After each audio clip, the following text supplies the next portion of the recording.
All right.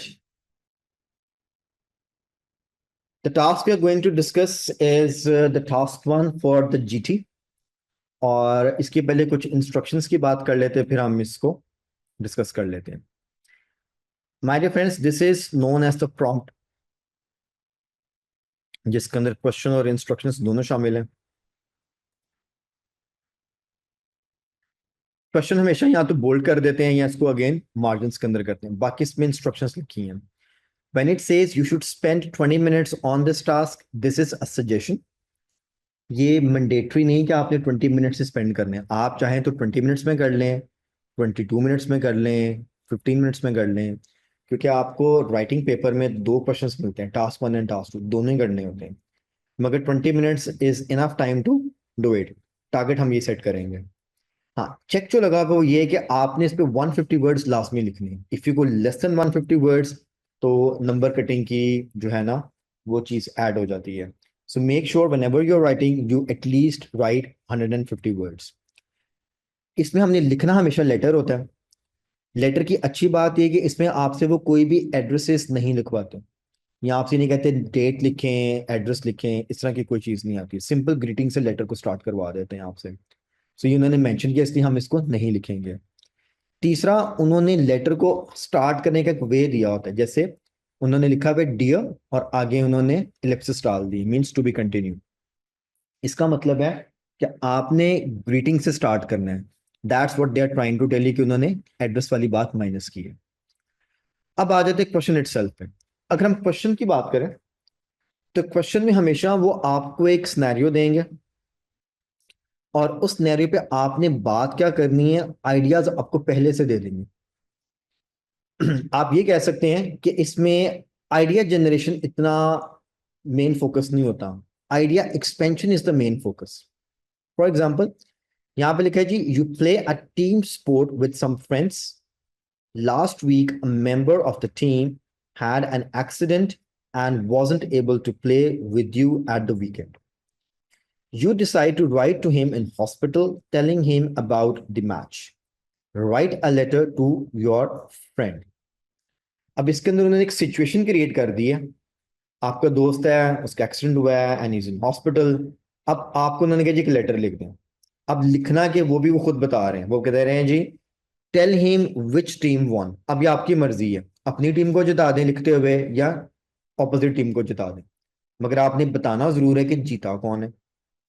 Describe the conditions on the day. Conditions obviously हम क्योंकि match की बात कर रहे हैं तो इसमें मैच की ओवरऑल कंडीशंस या उस दिन मौसम या इस तरह की सारी बातें आप कर सकते हैं. तीसरा, से how you felt about the match. इसमें आप एक्चुअली अपनी ओपिनियन डाल सकते हैं कि आपकी फीलिंग्स क्या थी मैच को लेके. तो अगेन उन्होंने आइडियाज आपको पहले से दे दिए होते हैं.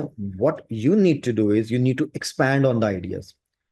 अब जहां तक मेरा इसका एक पर्सनल एनालिसिस है based on the IELTS writing, task one की अगर हम बात करें और लेटर राइटिंग की बात करें, इसमें आमतौर पे आपने फैक्ट्स डालने होते हैं. ये सारी फैक्चुअल डिस्क्रिप्टिव राइटिंग हो जाती है. डिस्क्रिप्टिव इसलिए क्योंकि सिर्फ डिस्क्राइब करना है, और फैक्चुअल इंफॉर्मेशन जैसे फॉर एग्जांपल कौन सी टीम जीती है, ये एक फैक्ट है. अब इसके अंदर आप एक्सपैंड कर सकते हैं, टीम का नाम बता दें, कैसे जीती है थोड़ा सा इसको एक्सप्लेन कर दें, कितने गोल से जीती है, क्योंकि यहाँ पे हम फुटबॉल की बात करें तो आप इसमें बता सकते हैं कि किस टीम ने कितने गोल्स किए एंड ऑल दैट. गुड.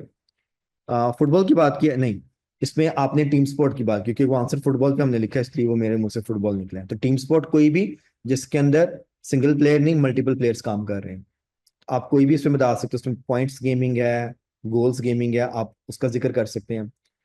इसी तरह अगर आप कंडीशंस ऑफ द डे की बात करें, उसने ऑलरेडी एक वर्ड डिस्क्राइब यूज किया हुआ है. तो इसमें भी सारी की सारी फैक्चुअल डिटेल्स ही जानी, फैक्ट्स पे बात करनी होती है. और how you felt about it, अपनी फीलिंग्स की डिस्क्रिप्शन आपने देनी है यहाँ पे. So basically it's all about description, description and description. अब हम थोड़ी सी बात करते हैं लेटर की टाइप की. क्वेश्चन हमने देख लिया, इसके अंदर तो उन्होंने बड़ा क्लियरली मेंशन किया, write a letter to your friend. तो आपके आइल्स और माय डियर फ्रेंड्स, तीन तरह के लेटर आते हैं. Number one is called formal. Formal letter हमेशा हम उन लोगों को लिखते हैं जिनको हम नहीं जानते, unknown person.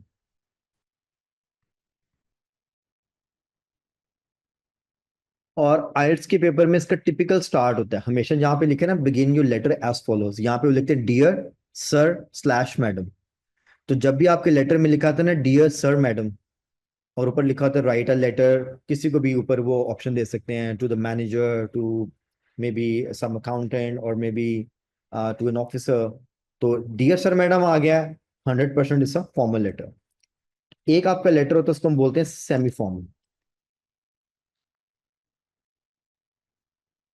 Semi formal is basically you are writing to a known person. मगर ये जो नोन पर्सन होता है, इसके साथ आपकी एक्वेंटेंस होती है, मीन्स ये आपका कोई दोस्त या रिश्तेदार नहीं है, neither friend nor family member, जानने वाला। अब जानने वाले में कौन आ सकता है? आपके ऑफिस के कोलीग्स, आपके नेबर्स, या कोई भी ऐसा शख्स जो आपका फ्रेंड या फैमिली मेंबर नहीं है। इसकी डिस्टिंक्शन यह करने की, क्योंकि आइल्स के पेपर में उसका स्टार्टिंग हमेशा ऐसे ही होगा कि begin your letter as follows, और डियर लिख के वो छोड़ देंगे। तो स्टूडेंट्स अक्सर कंफ्यूज होते हैं कि यार ये फॉर्मल है कि ये इनफॉर्मल लेटर, जो कि तीसरी टाइप है हमारी, यहाँ पे ऐड करते हैं, फिर वो बात को कंप्लीट करते हैं हम। जो आपकी थर्ड टाइप है, इसको हम बोलते हैं informal letter. Informal letter is always written to friend और फैमिली।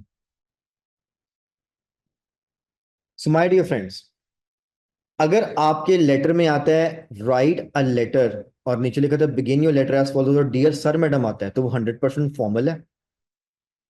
और अगर आपका आ जाता है कि write a letter to your friend या फैमिली के किसी मेंबर का नाम आ जाता है, ब्रदर, सिस्टर, मदर, कजन, इस तरह से, तो वो हमेशा इनफॉर्मल होता है। तो जो दरमियान में बच गया है, that is always semi formal letter. उसके अंदर यहाँ पे सिचुएशन जो मर्जी आ जाए, आपने कंफ्यूज नहीं होना। आप ये जो लाइन है ना, यहां से आराम से लेटर को आइडेंटिफाई कर सकते हैं, ये फिक्स्ड है। तो फॉर्मल के लिए डियर सर मैडम आता है, इनफॉर्मल में हमेशा लिखा होगा write a letter to your friend, your, ये पे आपने याद रखना है, योर फ्रेंड या योर फैमिली मेंबर। अगर ये दोनों नहीं है तो तीसरा सेमी फॉर्मल है। अब हमें ये पता लगे कि this is a informal letter, या एन इनफॉर्मल लेटर। अब लेटर के अंदर लिखना क्या और चीजें क्या होती हैं? लेटर के अंदर माय डियर फ्रेंड्स, आपकी कुछ 7 एलिमेंट्स है जो पूरे होने चाहिए। Number 1, greeting. डियर उन्होंने दिया है, नाम आपने डालना है। नाम से मुराद है, आप जब अपने दोस्त को लिखेंगे, आपने याद रखना है कि हमेशा सिंगल नेम यूज करना है, फुल नेम नहीं लिखना कभी भी, क्योंकि आप कैजुअल वे में लेटर लिख रहे होते हैं। नंबर 2, इसका जो सबसे पहला पैराग्राफ है उसको हम बोलते हैं पर्पस ऑफ लेटर। आपने हमेशा बताना है कि आप लेटर क्यों लिख रहे हैं। पर्पस ऑफ लेटर का मतलब है, आपके जो वो 3 बुलेट्स ऊपर दिए हैं ना, अगर आप उन तीनों बुलेट्स को एक लाइन में ले हैं और उसका रीजन बता दें कि मैं क्यों लिख रहा हूँ, तो एक्चुअली आपका लेटर बन जाता है। अगर आप इसकी स्टेटमेंट पढ़ें, यहाँ पे लिखे हैं, I am hoping you are making a speedy recovery. I just had to drop a line to fill you in on the match you played last weekend.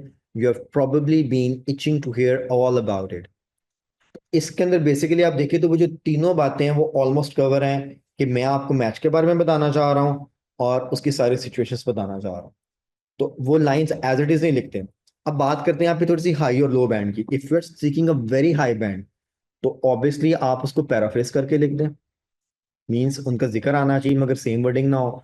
और अगर आप लो बैंड सीख कर रहे हैं 4.5 और 5 बैंड, तो अगर आप उनमें से words as it is use भी कर लेंगे कि I am going to tell you which team won, and then I will tell you the conditions of the day, and then obviously I can express my feelings as well. अगर आप ये सारी बातें यहाँ पे डाल भी देते हैं, तब भी आपको 4.5 से 5 बैंड मिल जाएगा, तो आपका पर्पस कंप्लीट हो जाएगा।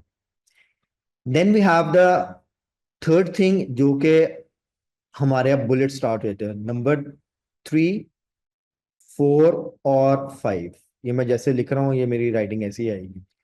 ये जो आपका मिडिल पोर्शन है, ये एक्चुअली आपके बुलेट्स हैं। बुलेट नंबर 1, कौन जीता। Bullet number 2, conditions. And bullet number 3, feelings.